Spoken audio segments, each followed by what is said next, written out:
आपने अपने जीवन में वह दृश्य देखा है कि संयमी जनों को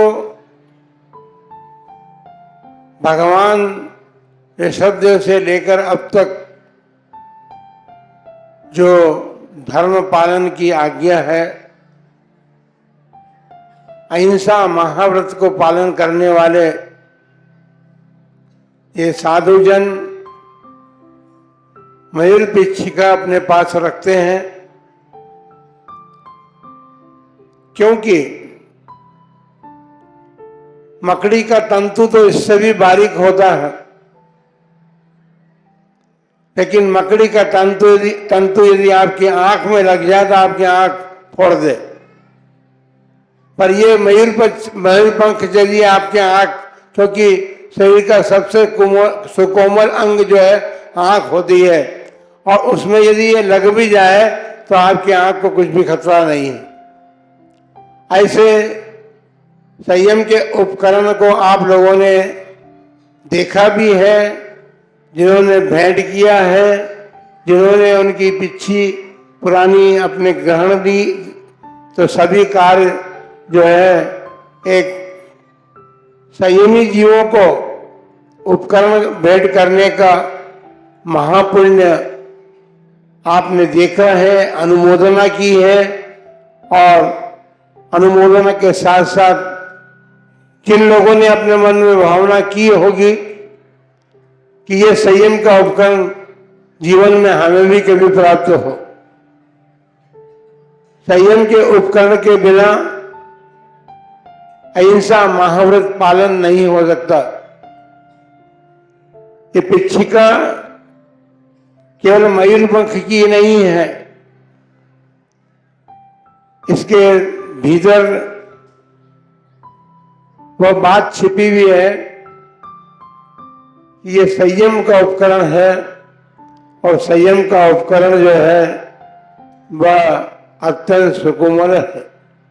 इससे कोमल वस्तु और इस संसार में कोई नहीं है। इसलिए इस महोत्सव को आपने अपनी आंखों से देखा है। एक वर्ष तक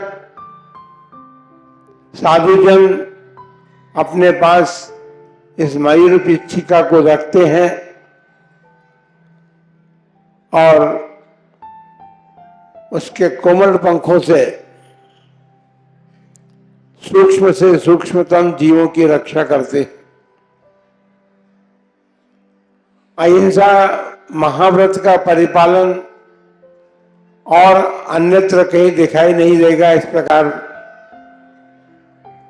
उस महोत्सव को आपने संपन्न किया है, और अपने जीवन में आपने जो कुछ प्राप्त किया अपने पुरुषार्थ से, और उस पुरुषार्थ के साथ साथ पुण्य से जो आपने प्राप्त किया, उसको आपने त्याग करके और ऐसा जीवन में अवसर प्राप्त किया कि आप संयमी जनों को संयम का उपकरण भेंट कर सके, भेंट कर किया है आपने। बंधुओं, परम पूज्य चारित्र चक्रवर्ती आचार्य श्री शांति सागर जी महाराज ने 20वीं शताब्दी में वह धर्म परिपालन किया है, जिसे देख करके अनेक भव्य जीवों का मन उन महामना आचार्य के प्रति भक्ति से सराबोर हो गया। आचार्य महाराज ने तो संयम धर्म का 20वीं शताब्दी में लुप्त होते हुए वातावरण को पुनरुज्जीवित किया। उसके साथ साथ श्रावक जन जो हैं वे दान देने के अधिकारी हैं पूजन के साथ साथ। दान तीर्थ का प्रवर्तन राजा श्रेयांश ने भगवान ऋषभदेव को सर्वप्रथम आहार देकर के किया था। 20वीं शताब्दी में आपके इस उदयपुर संभाग कहें, मेवाड़ और बागड़ और क्या चौपन क्या छप्पन आपको मालूम नहीं है, 56, इस पूरे इलाके में एक परिवार प्रतापगढ़ में ऐसा प्रकट हुआ जिसने उत्तर भारत में परम पूज्य चारित्र चक्रवर्ती आचार्य शांति सागर जी महाराज के चरण कमलों में निवेदन करके और उन्हें सम्य शिखर की यात्रा का निमित्त बना करके उत्तर भारत में और उन्होंने उनका मंगल विहार कराया। आज वो सारी प्रथा साधु समाज अभी भी उसी प्रकार परिपालन करती है और आप सब उनकी साधुजनों की भक्ति करते हैं। आपका अधिकार क्षेत्र भक्ति करने तक सीमित है, लेकिन ऐसा नहीं है। भक्ति करते हुए भी आप अपने जीवन में उस संयम को परिपालन करने का यदि पुरुषार्थ से जागृत करें तो आप भी पालन कर सकते हैं। ऐसे कोई कठिन बात नहीं है। आचार्य महाराज ने अपने अंतिम संदेश में यही तो कहा था, बाबानो व्यू न का। और आज संसार का सब प्रत्येक प्राणी जो है संयम का नाम सुनते ही डरता है। महाराज का कहना यही था कि भाई डरो मत, संयम धारण करो। संयम धारण करने से आपका जीवन तो सुरक्षित है ही, लेकिन आपके संयम को धारण करने से कितने जीवों का जीवन सुरक्षित होगा और उस जीवन को सुरक्षित करने का आप अपने जीवन में अवसर प्राप्त करके अपने जीवन को मंगलमय बना सकते हैं। जिन्होंने भी संयम धारण किया वे अपने मनुष्य जन्म को सार्थकता प्रदान कर सके। अत्यंत कठिन है। जब आचार्य महाराज ने स्वयं दीक्षा ली थी उस समय उन्हें भी गुरुदेव ने यही कहा था, उनके गुरुदेव ने, कि भाई मुनिव्रत धारण करना अत्यंत कठिन है। मुनिव्रत का परिपालन कराने वाले श्रावकों में वो चीज अभी नहीं है, लेकिन चारित्र चक्रवर्ती आचार्य श्री महाराज शांति सागर जी महाराज ने ये मतलब अपनी वाणी के द्वारा आश्वस्त किया अपने गुरु को कि है गुरुदेव आप निश्चिंत रहें। बल्कि उस समय जो श्रावक जन थे उन्होंने भी आचार्य देवेंद्र कीर्ति जी महाराज से निवेदन किया कि महाराज इनका जीवन इतना सुदृढ़ है, सुदृढ़ता से ये संयम का पालन करते हैं, ये अपने व्रतों में किसी प्रकार भी बाधा नहीं आने देंगे। अपन कल्पना करें, जब भारत देश स्वतंत्र ही नहीं था, परतंत्र था, दूसरे देश का साम्राज्य यहाँ पर था, और ऐसी स्थिति में उन्होंने बड़ी सुदृढ़ता के साथ संयम का पालन किया। अनेक क्षेत्रों से उनका मंगल विहार हुआ और मंगल विहार में आने वाली बाधाओं को उनके पुण्य प्रताप से, उनके संयम के प्रति दृढ़ता से मार्ग प्रशस्त होता गया और संयम का ये तीर्थ जो है या संयम का जो रथ था सारे देश में परिभ्रमण करने में सफलता प्राप्त कर सका और उन मना आचार्य देव के उस पुण्य प्रताप से आज तक बराबर संयम का रथ देश में परिवर्तित हो रहा है। बंधुओं, अभी हमारे सामने अवसर है उन महामना आचार्य देव के आचार्य पद को, संयम के 100वां वर्ष तो मना चुके जरनाल में, उनकी दीक्षा के 100 वर्ष हो चुके थे। सन 2019 में जरनाल चातुर्मास के साथ संघ सानिध्य में वो पर्व मना ही, और अब आचार्य पद को 100 वर्ष होने को आ रहे हैं। थोड़े से दिन बाकी हैं, नवंबर पूरा हुआ, दिसंबर पूरा हुआ, 24 आ जाएगा। 2024 के अक्टूबर से उनके संयम के 100 वर्ष पूरे होकर के और वर्ष शुरू हो जाएगा। हम जब से उदयपुर में आए हैं और उदयपुर के आसपास बल्कि मेवाड़ और बागड़ के गांववासियों को, ग्रामवासियों को, गांववासियों को, शहरवासियों को हम ये चेतावनी देते रहे हैं कि चाहे हम जंगल में मनाएं आचार्य महाराज का शताब्दी महोत्सव, या शहर में मनाएं अथवा किसी गांव में मनाएं, लेकिन ये मेवाड़ और बागड़वासी और तुम्हारा जो भी एरिया है सब समाज को मिल करके उस महोत्सव को मना करके अपने जीवन को सफल करना है। महोत्सव तो मनेगा, मनता है, मनते रहे हैं। अनेक महोत्सव देश में हुए हैं। भगवान महावीर का 20 शताब्दी महोत्सव हुआ, कुंदकुंदाचार्य का 30 शताब्दी महोत्सव हुआ, भगवान महावीर का सहस्राब्दी महोत्सव हुआ, निर्वाण महोत्सव भी मना इस देश में, अनेक उत्सव मने हैं। लेकिन अब एक पूरा अवसर आया उन अनेक अवसरों की श्रृंखला में कि हमें 20वीं शताब्दी में जो सर्वप्रथम आचार्य हमें प्राप्त हुए, हम आपको बता दें कि जब आचार्य शांति सागर जी महाराज आचार्य नहीं बने या दीक्षा नहीं उन्होंने ली, उससे पहले ये कहा जाता रहा था अन्य लोगों के द्वारा कि दिगंबर समाज निगुए है, इनका कोई गुरु है ही नहीं, ये कह ही नहीं सकते कि हमारे अमुक गुरु हैं।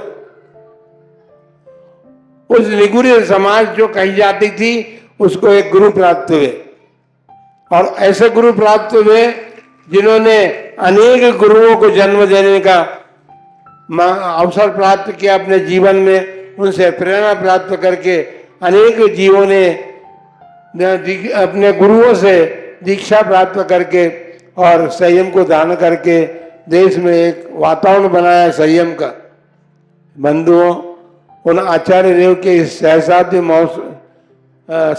महोत्सव में हमें क्या करना है ये आपको ये नेता लोग बताएंगे, हम तो नहीं बताएंगे, हमको नहीं मालूम क्या करेंगे। ये बिलावत जी हैं, पद्मावत जी हैं, और जिनके भी नाम लिए गए थे, अभी लिस्ट आपको सूची सुनाई गई है, वे सब लोग जिम्मेदारी देंगे। लेकिन ऐसा नहीं है, इनकी जिम्मेदारी ही नहीं है मात्र, उनकी जिम्मेदारी ही नहीं, सारे समाज की जिम्मेदारी है। सारे समाज को वो महोत्सव अत्यंत उत्साह के साथ, क्योंकि देखिए एक बात जरूर है, हमने अपने जीवन में अनुभव किया है, संकल्प में बहुत बड़ी शक्ति होती है, और संकल्प के साथ उत्साह जागृत जब होता है तो संकल्प शक्ति और उत्साह शक्ति के साथ जब कोई पुरुषार्थ किया जाता है तो अवश्य वो सफलता को प्राप्त होता है।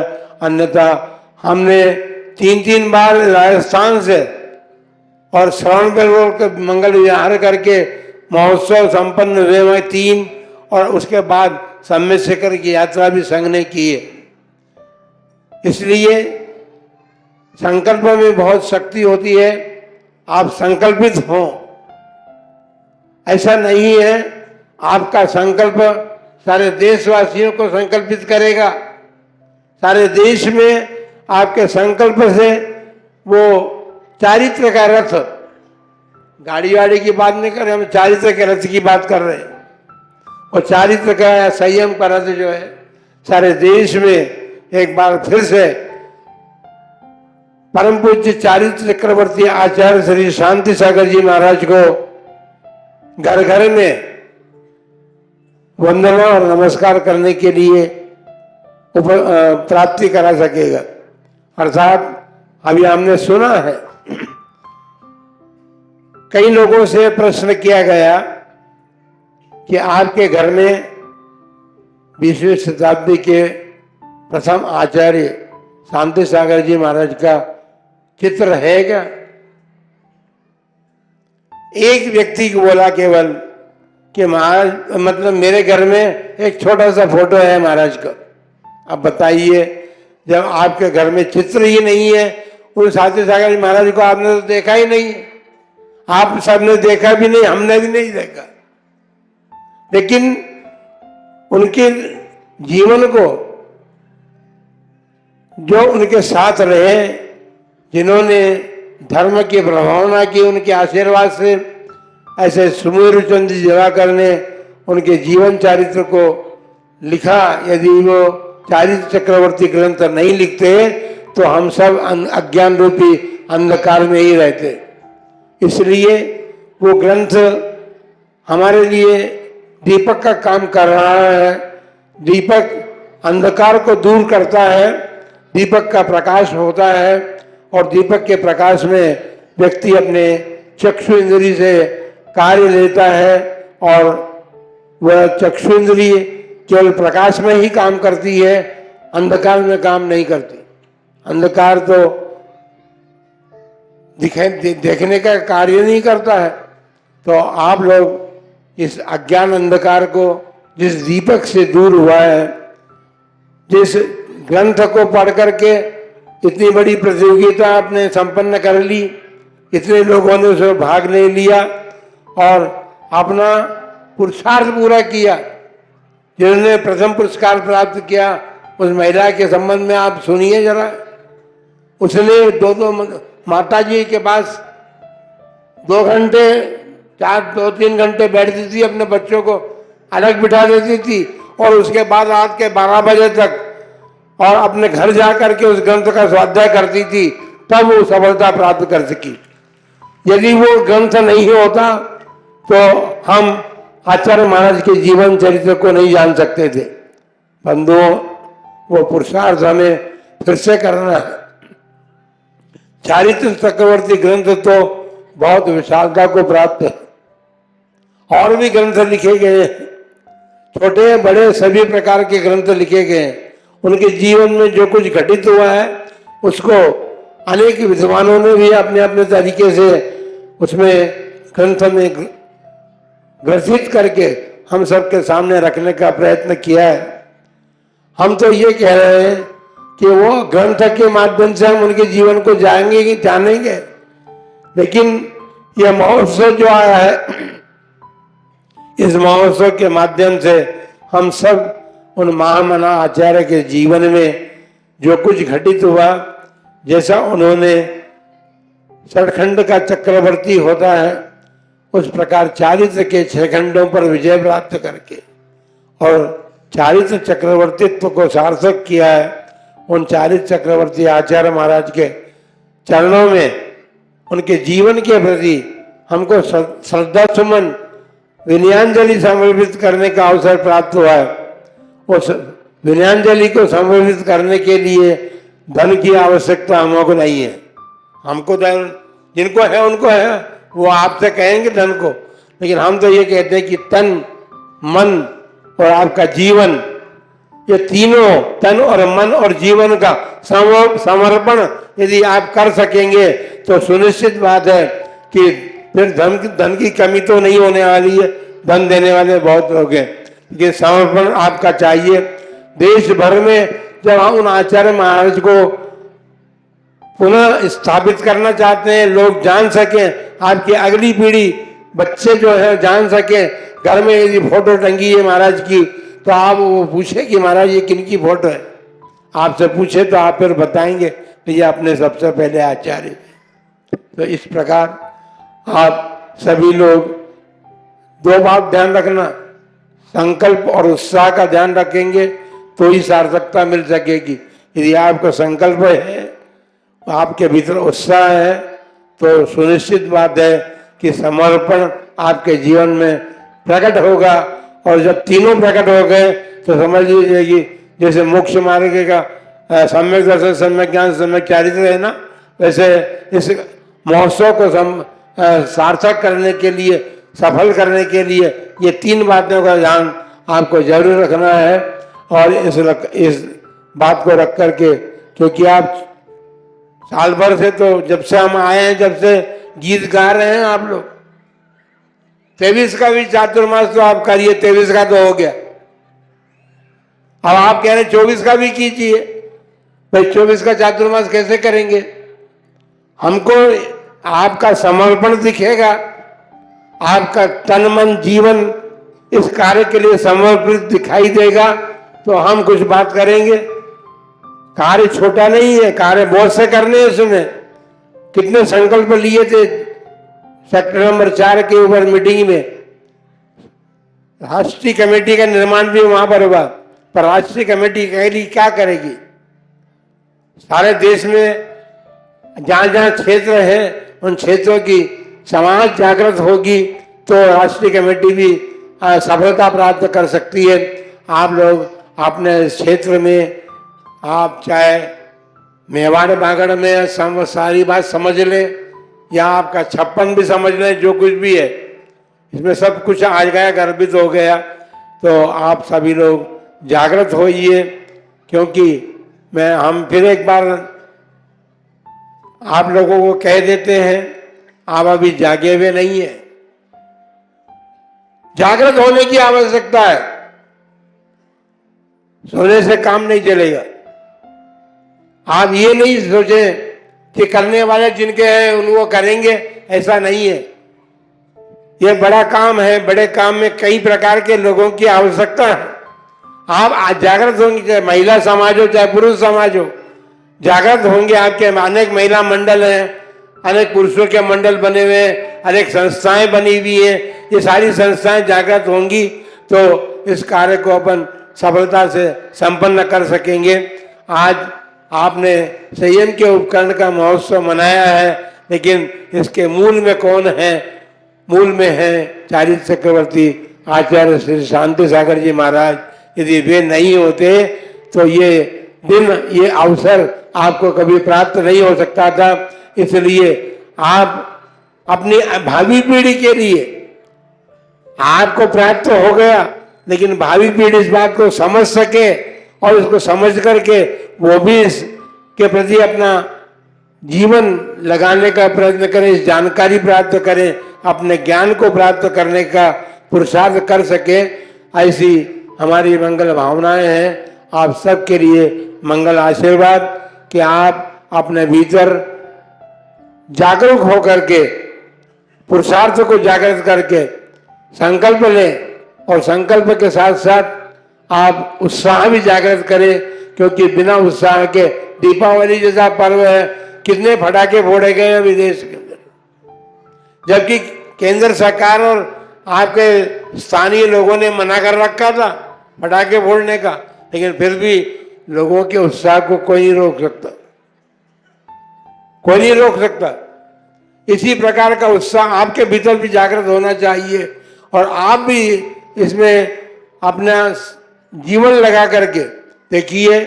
जिस समय मंदिरों पर आक्रमण हुआ था अन्य लोगों का, उस समय आप परम पूज्य चारित्र चक्रवर्ती आचार्य श्री शांति सागर जी महाराज ने कितना बड़ा समर्पण किया था।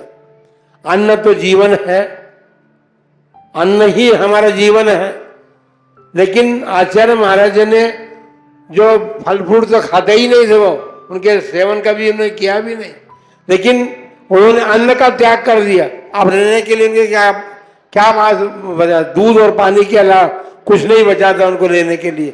लेकिन एक दिन 2 दिन की बात हो तो कोई वो हो सकता है 1105 दिन तक उन्होंने अन्न का भक्षण आहार में नहीं लिया। काय के लिए नहीं लिया? धर्म की रक्षा के लिए नहीं लिया। इसी प्रकार अपने को भी अब अन्न का त्याग मत कीजिए आप भले ही, लेकिन समय दान दीजिए और समय दान दे करके इस कार्य को संपन्न करने का संकल्प लेकर के उसको पूर्ण करने का प्रयत्न और पुरुषार्थ करें। इन्हीं मंगलमय भावना के साथ आप सबके लिए मंगल आशीर्वाद।